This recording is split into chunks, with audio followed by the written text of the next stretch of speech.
Mi esposa interceptó y eliminó un mensaje de mis padres antes de nuestra boda, donde me ofrecían ser parte de su empresa. Me enteré años después cuando intentaron reconectar conmigo. Tengo 34 años, llevo 7 casado, 2 hijos pequeños, 4 y 6 años, y acabo de descubrir algo que me dio vuelta la cabeza como si me hubieran sacado el piso de un tirón. Toda mi vida pensé que mis padres me habían dado la espalda justo cuando más los necesitaba, cuando estaba por casarme. No fue una pelea, no fue un malentendido, al menos eso creía, simplemente, desaparecieron. Dejaron de contestar mis mensajes, me bloquearon de todos lados, y no aparecieron en mi boda. Ni siquiera una llamada. Eso fue hace 7 años. En ese momento estaba hecho mierda, porque éramos una familia muy unida. Mi vieja era de esas personas intensas, pero siempre presente. Mi viejo, más reservado, pero siempre estaba cuando realmente lo necesitabas. No me cabía en la cabeza que pudieran cortarme así, sin decir ni chao. Lo peor es que traté de entender qué había pasado. Llamadas, mensajes, hasta fui a su casa y un vecino me dijo que se habían mudado. ¿A dónde?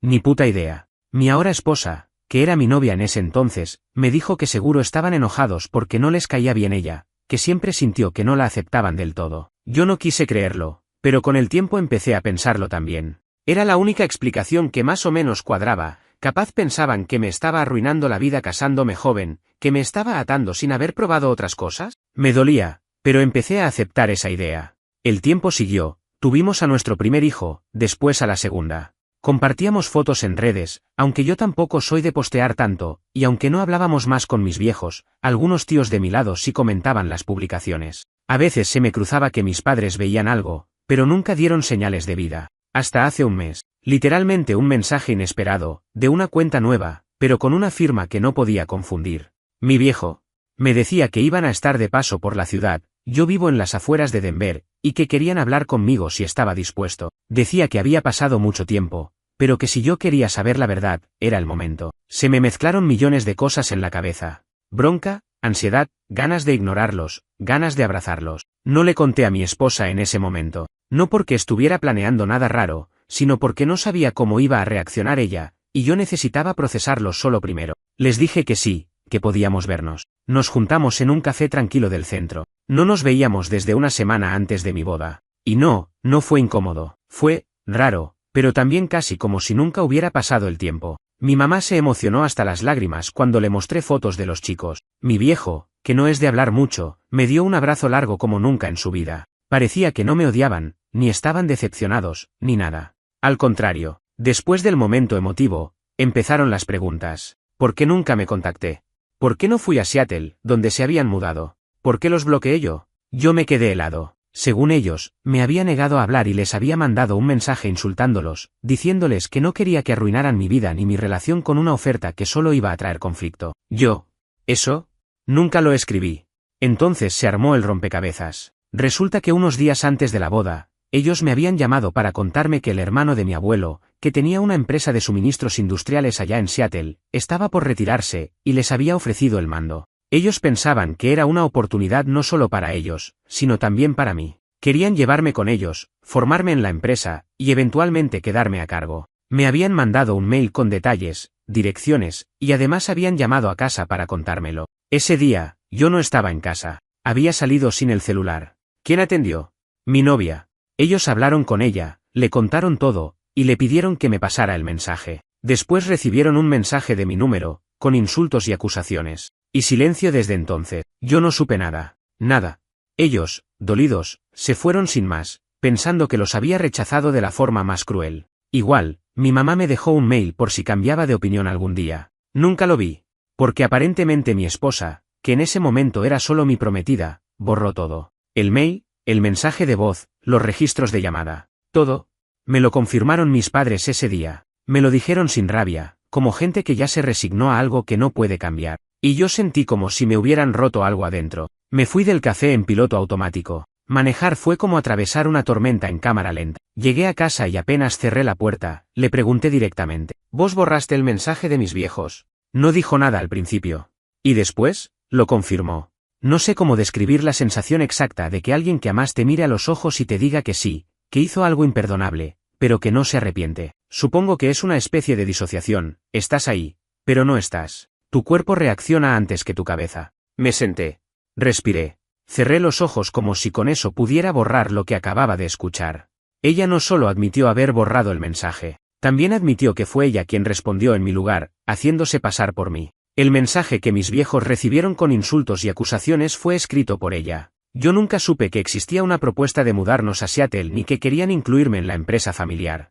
No tuve la opción de decidir. Esa posibilidad fue apagada sin que yo siquiera la viera.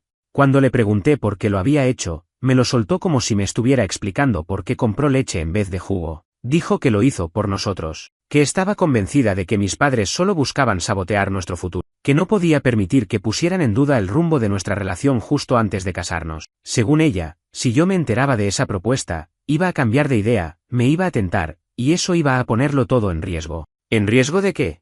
¿De pensar por mí mismo? Le dije eso. Se lo escupí con bronca, y ni siquiera levantó la voz. Me contestó como si tuviera un manual. Yo sabía que si te daban esa opción, te iban a alejar de mí. Iban a usar su plata, su empresa, su futuro brillante como carnada. Y yo no iba a pelear por tu atención a un mes de casarnos. No iba a dejar que eligieras entre mí o ellos, porque ya sabías la respuesta que esperaba. No podía creer lo que estaba escuchando. Era como si la persona con la que viví, con la que tuve hijos, de repente se convirtiera en una especie de estratega política con la vida emocional de todos nosotros, un títere más de su propio miedo. Y el peor daño no fue que me lo ocultara. Fue que nunca, ni por un segundo, creyó que yo podría tomar la decisión correcta si me daban la información completa. La confianza que pensé que había entre nosotros se cayó como si nunca hubiera existido. Porque en el fondo, todo se reduce a eso. No fue solo una mentira. Fue la decisión consciente de manejar mi vida por mí, de eliminarme de la ecuación. No gritamos. No hubo un escándalo como en las películas. Solo silencio, de esos que hacen un zumbido en la cabeza. Me fui a dormir al sofá esa noche sin siquiera cambiarme. Ella subió a la habitación y no cruzamos una palabra más. Al día siguiente, fui al trabajo como un zombi. Pero no aguanté. Al mediodía, salí y me fui directo a un hotel. No por dramatismo, sino porque estar bajo el mismo techo que ella me hacía sentir enfermo. Pasé las siguientes horas intentando entender cuánto de mi vida había sido una mentira. ¿Cuántas otras veces tomó decisiones por mí sin que lo supiera? Desde entonces, empecé a ver las cosas con otros ojos. Recordé una vez que mencioné, apenas habíamos tenido a nuestra hija mayor, que tal vez podría buscar otro empleo, algo que me permitiera crecer profesionalmente. Ella me convenció de no hacerlo, que la estabilidad era lo más importante, que ya habría tiempo. Otra vez, hablé de tomar un curso de especialización en marketing digital, mi campo, y me dijo que era un gasto innecesario, que ahora que teníamos hijos no era momento de fantasías de crecimiento. Yo siempre asumí que estaba siendo práctica. Ahora no sé si estaba simplemente controlando cada posibilidad de que yo hiciera algo que no encajara en su plan. En su mundo, lo más importante era que todo permaneciera quieto, estático, sin sobresaltos. Y si alguien se movía, como mis padres, como yo, había que intervenir, cortar de raíz, manipular si hacía falta. Durante esos días en el hotel, no respondí sus mensajes. Ella no vino a buscarme, no insistió más de lo necesario, lo cual me sorprendió un poco. Pero también me hizo pensar, ¿había asumido que yo eventualmente iba a perdonarla como tantas otras veces que había cedido en discusiones más chicas? El problema es que esto no era una pelea por dejar el baño sucio. Era mi vida, mi relación con mis viejos, una carrera que nunca empecé, una decisión que nunca tomé. Y aunque la amo, aunque amo a mis hijos con cada fibra de mi cuerpo, no podía simplemente fingir que todo esto no me destrozó desde adentro. Empecé a pensar en mis padres, en lo que debieron sentir recibiendo ese mensaje, en cómo se fueron pensando que su hijo los había traicionado sin razón, en todo lo que se perdieron, nacimientos, cumpleaños, navidades. ¿Y todo por qué? Porque mi esposa tuvo miedo. ¿Y si me hubiera tentado la propuesta? ¿Y si hubiéramos decidido mudarnos y aún así casarnos allá?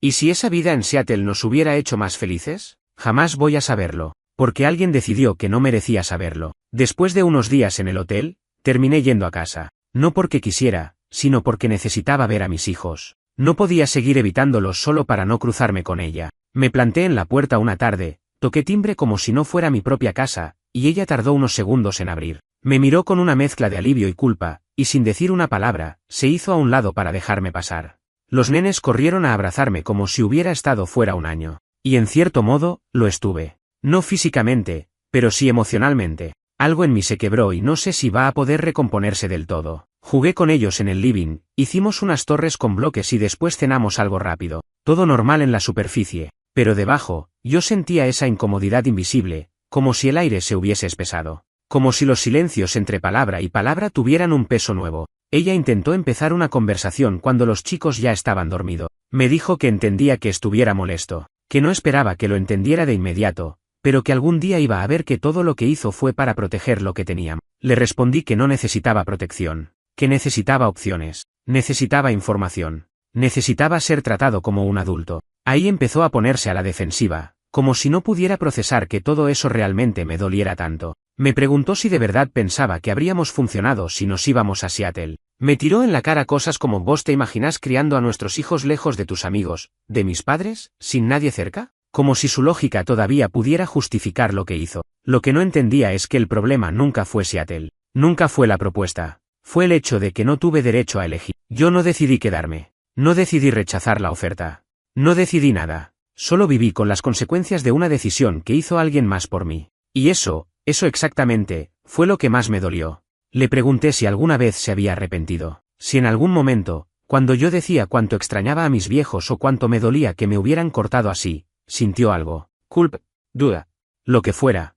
Me dijo que sí, que muchas veces estuvo por decirme la verdad, pero que cada vez que lo pensaba, también pensaba que podría arruinar todo, que no quería cargar con la posibilidad de que yo la culpara por haber provocado el quiebre. Entonces, eligió el silencio. No sabía si reírme o llorar, porque ya estaba todo arruinado igual, solo que ahora, además de haber perdido años con mis viejos, perdí también la imagen que tenía de ella, la de alguien que, con todas sus fallas, era al menos honesta conmigo, pero ahora no estaba tan seguro. Empecé a cuestionar si alguna vez hubo un nosotros verdadero o si simplemente yo encajaba dentro de su plan de vida, y cuando algo lo amenazaba, lo podaba sin consultarme. Durante las semanas siguientes, empecé a ver a mis padres con más frecuencia. No hablamos del pasado todo el tiempo, pero me compartieron detalles de cómo habían levantado la empresa, de los desafíos, de lo que podrían haberme enseñado si las cosas hubieran sido distintas. No me lo dijeron con rencor.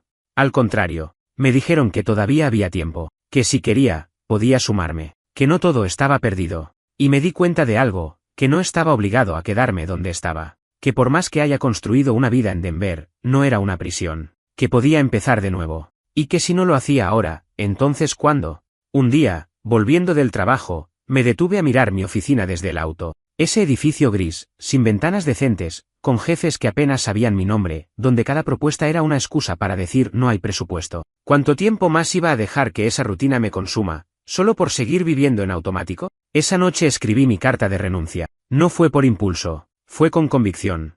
A la mañana siguiente, se la mostré. Le dije que iba a sumarme al negocio de mis padres, que me ofrecieron liderar una división nueva que quieren abrir en el estado, y que es una oportunidad real de crecer, de construir algo propio. Ella se quedó callada. Y después me preguntó si significaba que también la iba a dejar a ella. No supe qué responderle, porque en el fondo, yo tampoco sabía si ese era el final. Lo que sí sabía era que no podía seguir viviendo una vida diseñada por el miedo de otra persona. Esa pregunta, ¿también me vas a dejar a mí? Me quedó rebotando en la cabeza como un eco incómodo por días. No se lo respondí en el momento, porque honestamente no lo sabía. Tenía tanta rabia acumulada que cada vez que pensaba en lo que había hecho, me daba ganas de agarrar mis cosas, desaparecer un mes entero y que nadie me preguntara nada. Pero también tenía dudas, y no eran dudas de amor, eran dudas de confianza, que es peor.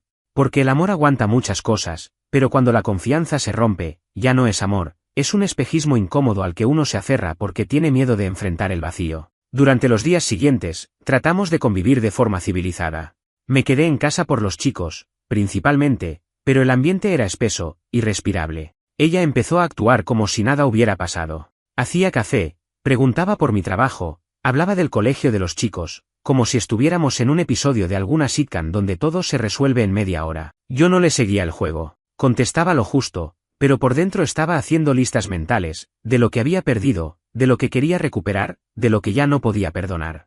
Una noche, después de que los nenes se durmieron, se sentó frente a mí con una copa de vino y me dijo que necesitaba hablar de nosotros. Me quedé sentado, sin moverme. Me dijo que había estado reflexionando, que entendía mi enojo, que había cometido un error, sí, pero que no había sido por maldad. Que había sido una decisión tomada desde el miedo, desde el amor mal gestionado, desde la inseguridad de pensar que mis padres podían alejarme de ella. Le pregunté qué parte de eso justificaba borrarme del mapa una decisión que podía haber cambiado mi vida. No me supo contestar. Después vino con el argumento más manipulador de todos, aunque probablemente no lo haya hecho con esa intención. Me dijo que si no hubiera hecho lo que hizo, tal vez nunca nos habríamos casado, nunca hubiéramos tenido a nuestros hijos, y que mi vida sería otra, completamente distinta. Que sí, lo que hizo estuvo mal, pero que el resultado valía la pena. Y ahí me quebré. Porque claro que amo a mis hijos. No hay día en que no los mire y me dé cuenta de que son lo mejor que hice, pero eso no justifica la mentira. Eso no le da carta blanca para haberme robado el derecho a decidir. No me podés venir con pero ahora somos felices, ¿no?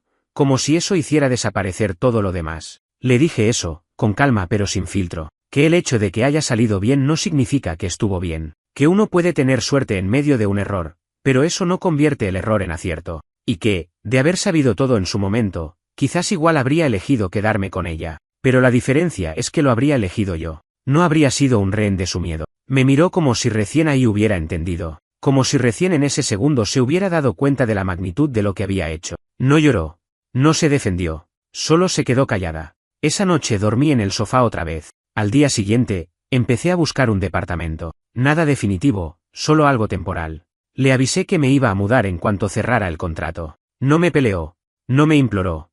Lo aceptó. Creo que en el fondo sabía que esto venía gestándose desde mucho antes, que no era solo por ese mensaje borrado. Era por todo lo que se fue acumulando, por cada decisión manipulada, cada conversación evitada, cada momento en que prefería tener control que tener confianza. Mi idea no era desaparecer de la vida de mis hijos, jamás haría eso. Y se lo dejé bien claro, iba a ser un padre presente, comprometido, igual que siempre, pero con ella, necesitaba distancia. No sabía si era el fin definitivo del matrimonio, pero sí sabía que algo se había roto y que necesitaba reconstruirme desde otro lugar. Mientras tanto, seguí reuniéndome con mis padres. Me mostraron la oficina que estaban armando en las afueras de la ciudad, una especie de satélite de la sede principal en Seattle. Me ofrecieron liderarla, con todo el respaldo y la libertad para manejarla como yo quisiera. Era el tipo de propuesta que habría soñado hace años. Y lo peor era saber que siempre había estado ahí, esperándome, oculta por el capricho de alguien que decidió que yo no podía elegir, pero ahora sí podía. Y eso lo cambiaba todo. A veces pienso en cómo habrían sido las cosas si me hubiera enterado en su momento, si hubiéramos hablado, si hubiéramos encontrado una forma de irnos juntos. Quizás no hubiéramos tenido hijos tan pronto, quizás no viviríamos aquí, quizás yo no estaría escribiendo esto desde un departamento de una sola habitación, con el sonido de un calefactor viejo de fondo. Pero también sé esto, por primera vez en años, siento que estoy tomando el control de mi vida, que el volante está en mis manos, que si me equivoco, será mi error. Y si acierto, será por mérito propio. Y eso, sinceramente, vale más que cualquier comodidad artificial construida sobre una mentira. La mudanza fue rápida. Conseguí un departamento chico pero funcional a unas pocas cuadras del nuevo local que mis viejos estaban acondicionando para la apertura de la sucursal. No era nada lujoso. Alfombra gris, cocina mínima, paredes que parecían necesitar una capa de pintura desde hacía 5 años. Pero se sentía mío. No por el espacio en sí, sino por lo que representaba: independencia, autonomía, un corte limpio con esa rutina automatizada que venía llevando sin cuestionar desde hace demasiado. La primera noche en el nuevo lugar dormí en un colchón inflable, con una manta vieja de cuando era adolescente. No pude pegar un ojo. No por tristeza, sino por la cantidad de pensamientos que se me amontonaban sin orden ni pausa. Me preguntaba cómo iban a ser las cosas con los chicos, qué tan seguido iba a verlos, si iban a notar algo distinto en mí, si iban a culparme más adelante, o peor, si iban a culparla a ella y yo iba a tener que ser el que pusiera paños fríos, porque no quería eso tampoco.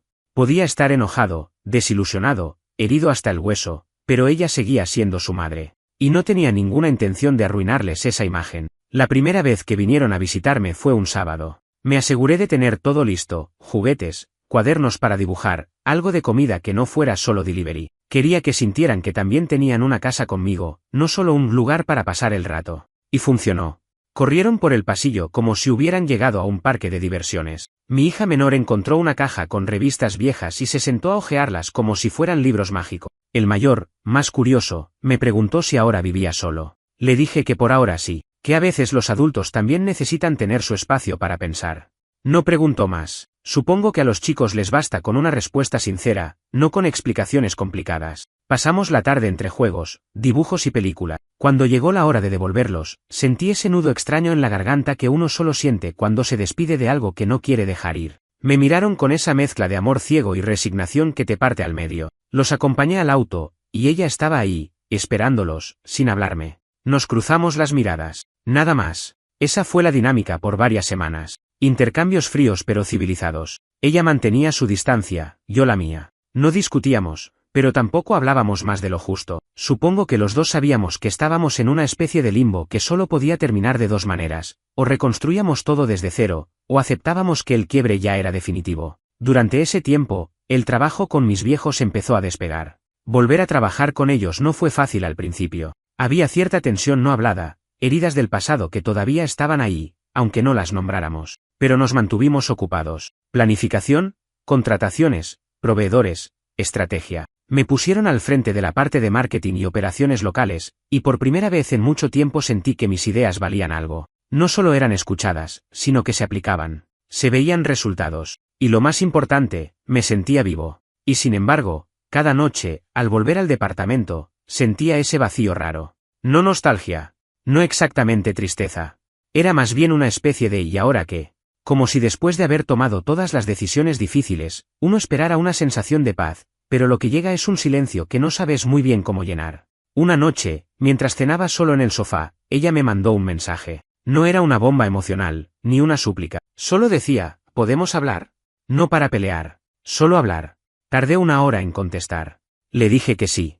Que podíamos vernos en un parque cerca de casa, donde solíamos ir cuando salíamos a caminar con los chicos. No quería verla en la casa. No quería abrir la puerta a viejos rituales. Necesitaba que fuera en un lugar neutral, como si nos estuviéramos reuniendo por primera vez, como dos personas que se conocen pero ya no saben cómo se hablan. Nos sentamos en un banco, cada uno con un café de máquina. Al principio no sabíamos por dónde empezar.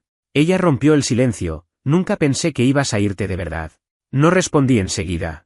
Ella siguió hablando. Dijo que no estaba ahí para convencerme de volver. Que entendía por fin que lo que hizo no tenía justificación. Que había confundido amor con control, y que había querido asegurarse de tener una vida perfecta sin entender que una vida real no es perfecta, es compartida. Me pidió perdón. No el tipo de perdón liviano que uno lanza para salir del paso. Fue un perdón sincero, incómodo, pesado. Como si le costara decirlo. Como si por primera vez, en todo este tiempo, entendiera realmente lo que significaba. No supe qué decirle. Porque parte de mí lo había estado esperando. Pero otra parte sabía que no alcanzaba. Le agradecí. Le dije que valoraba que por fin lo dijera. Pero también le dejé claro que no podía prometer nada. Que quizás algún día volveríamos a acercarnos, pero que necesitaba tiempo. Y sobre todo, necesitaba confiar. No solo en ella, en mí también.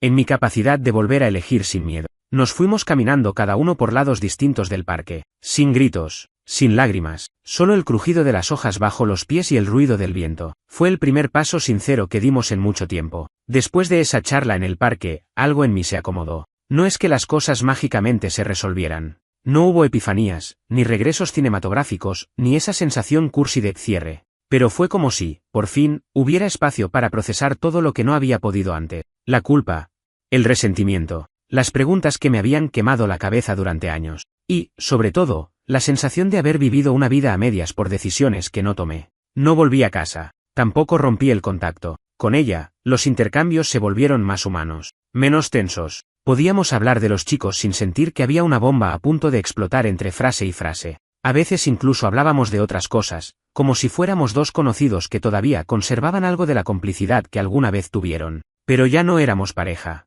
No del todo. Y creo que los dos lo sabíamos. En paralelo, el trabajo con mis padres estaba despegando. No quiero romantizarlo, porque trabajar con familia también tiene su cuota de caos, pero algo en mí se reactivó.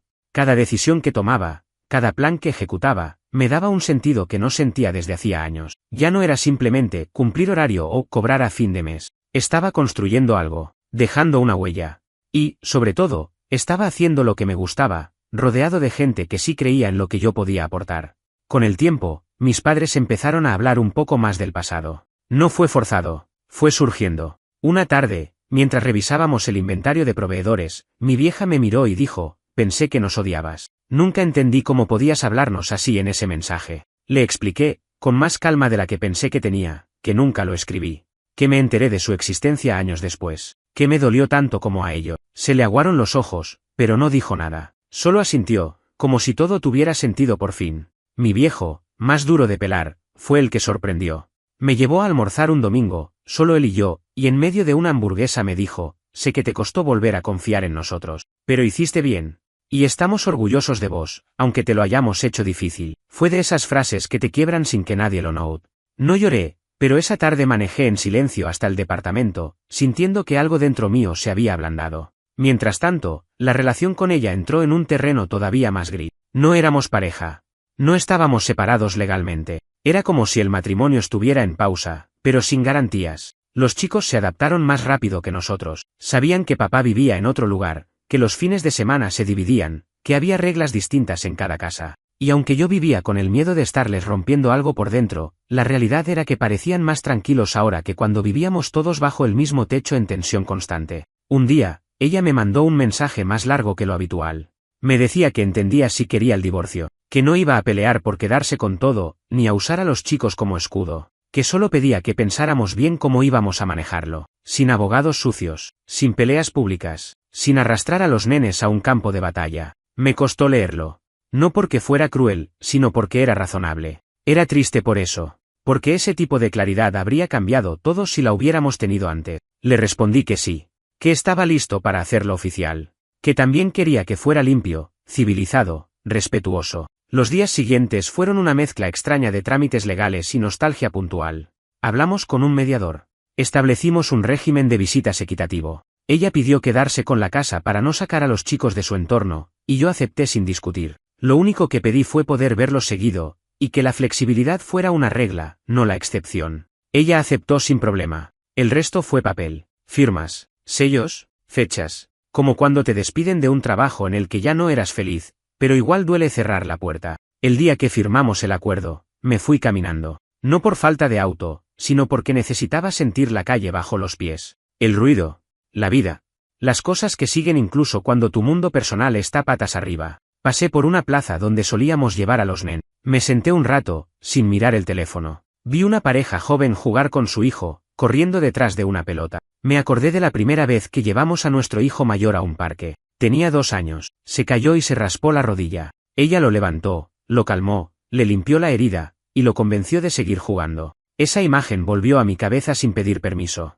Y me dolió, pero no con rabia, solo con tristeza.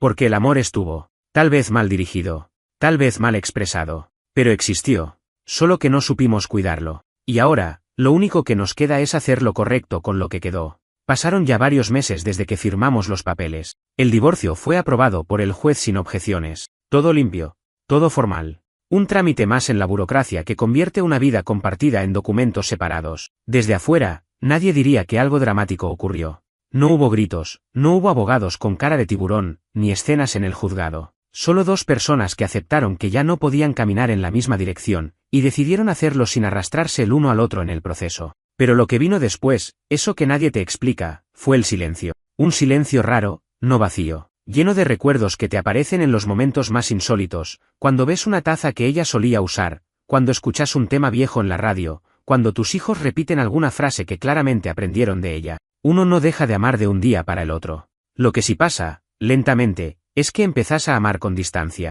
con una especie de filtro mental que te recuerda por qué tuviste que alejarte. Y eso también es una forma de sanación, aunque duela.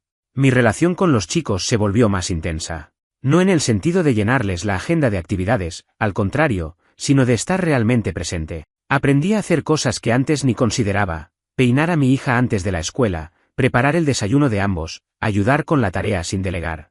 Me costó, no voy a mentir. Al principio me sentía como un invitado en su rutina, como si cada tarea doméstica fuera una audición para demostrar que puedo con esto, pero con el tiempo, se volvió natural. Y ellos me respondieron con una confianza que me salvó del pozo más de una vez. Un jueves cualquiera, después de dejarlos en casa de su madre, me senté en el auto sin arrancar. Miré el espejo retrovisor y me vi. No como antes, no el tipo agotado que salía de una oficina que odiaba, con un sueldo que apenas justificaba los domingos de ansiedad. Me vi entero. Más flaco, más canoso, más consciente, pero entero. Y me di cuenta de que, por más roto que estuviera el pasado, yo estaba construyendo algo que sí me pertenecía. La sucursal del negocio que abrimos con mis padres creció más rápido de lo esperado. No porque el rubro fuera fácil, todo menos eso, sino porque lo hicimos bien, sin atajos, sin chicanas. Mis viejos me dejaron hacer. Me dieron libertad real, no esa libertad de empresa familiar donde igual te supervisan hasta el tipo de café que compras. Y yo respondí con ideas, trabajo duro, y una energía que pensé que había perdido para siempre. Un día, después de una reunión con un proveedor, mi viejo me dijo: si te hubieras sumado hace 6 años, no habrías tenido que remar tanto. Pero, Por otro lado, no serías el tipo que sos ahora. No supe si era una felicitación o una forma elegante de decirme, te costó aprender. Pero igual le agradecí. Porque sí, tiene razón. Nada me vino de arriba. Pero al menos ahora todo lo que tengo es mío. La relación con ella, mi ex, ahora sí con todas las letras, se volvió lo más cordial que podíamos manejar. No somos amigos, no tomamos café para ponernos al día. Pero tampoco somos enemigos. Hablamos por los chicos, intercambiamos info, a veces nos reímos de alguna anécdota del colegio. Hay días en que ni nos miramos, y otros en que compartimos alguna historia de cuando ellos eran más chicos. Es raro. Es como ver una película que conoces de memoria, pero en otro idioma. Una vez, mientras los chicos jugaban en el parque, se me acercó y me dijo, ¿estás bien? ¿Se te nota? Le dije que sí, que por primera vez en mucho tiempo me sentía dueño de mis días. Ella asintió. Después de un rato, me preguntó si me arrepentía. ¿De todo? ¿De cómo terminó? Le dije que no. Porque aunque el proceso fue doloroso, necesario. Y que, aunque no lo supiera en ese momento, el hecho de haberlo enfrentado me permitió reconstruir cosas que estaban rotas mucho antes de que todo estallara. Me miró y me dijo, yo sí me arrepiento. No por vos, por mí.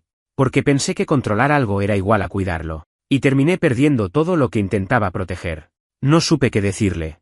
No hacía falta. Esa fue, tal vez, la conversación más honesta que tuvimos desde que nos separamos. Esa noche volví al departamento, abrí una cerveza, me senté en el sillón y me puse a ver una película vieja.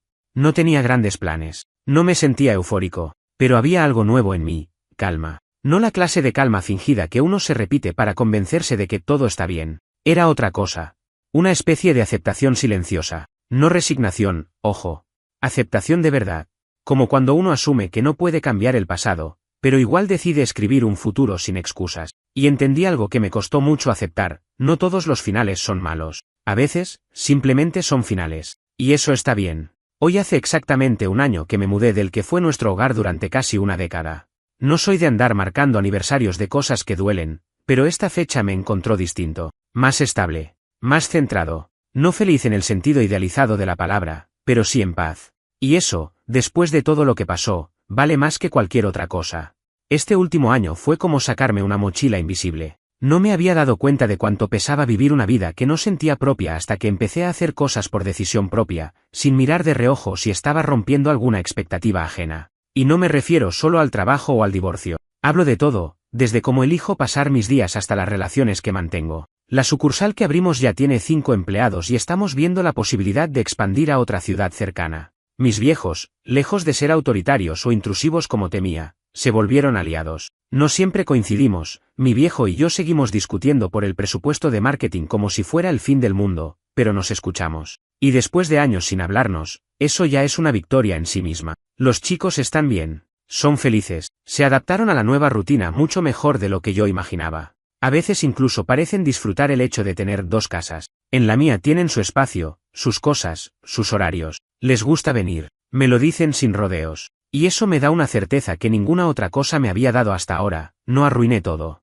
Al menos no con ellos. Con su madre, mi ex, la relación es funcional. No nos seguimos en redes, no nos testeamos más allá de lo necesario, pero nos respetamos. Y eso es muchísimo comparado con lo que veía en otras parejas que terminaron mal.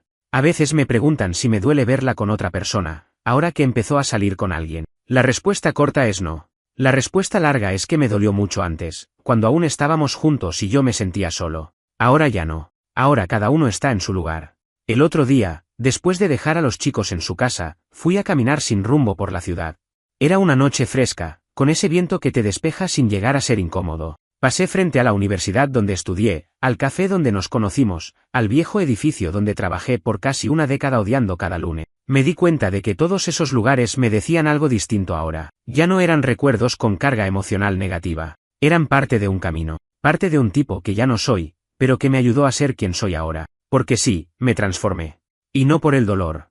Me transformé porque, por primera vez, me animé a mirar mi vida sin filtro, a preguntarme qué quería realmente. A tolerar la incertidumbre de construir algo nuevo cuando lo viejo ya no se sostenía. Hay momentos, todavía, donde me pega la idea de todo lo que me perdí, años sin mis padres, una oportunidad laboral que podría haber cambiado mi rumbo mucho antes, el nacimiento de mis hijos sin la familia completa alrededor. Pero aprendí a no quedarme pegado en lo que no fue. Aprendí, a la fuerza, sí, pero aprendí, que hay que dejar espacio para lo que puede venir si uno tiene el coraje de soltar. Y no estoy escribiendo esto para buscar consuelo, ni consejos, ni palmaditas en la espalda. Lo escribo porque sé que hay muchos allá afuera que están atrapados en decisiones que otros tomaron por ellos, gente que sigue en trabajos, relaciones o rutinas que no eligieron, pero que mantienen por costumbre o por miedo. Y si algo aprendí en este proceso es esto: vos tenés derecho a decidir tu vida, incluso si eso significa romper con todo lo que construiste hasta ahora. No es fácil, no es rápido, y no siempre termina bien, pero es tuyo. Mis hijos ahora me ven como alguien real, no como un padre que llega tarde a todo y se deshace en disculpas. Me ven armar cosas desde cero, luchar, caerse y levantarse. Y eso, aunque no lo entiendan del todo todavía, va a ser importante para ellos algún día. A veces la gente me pregunta si me arrepiento de haberme separado, de no haber intentado arreglarlo. Y yo les digo que no. Que lo que hicimos fue precisamente eso, arreglar lo que se podía, de la única forma posible, separándonos. Me hubiera encantado que todo saliera bien desde el principio, que no existieran las mentiras, que mi carrera no hubiera sido saboteada, que mi relación con mis padres no se hubiera interrumpido durante tanto tiempo. Pero no puedo reescribir el pasado. Lo que sí puedo, y lo estoy haciendo, es escribir el presente con mi propia mano. Y esa es, honestamente, la mejor sensación que he tenido en años.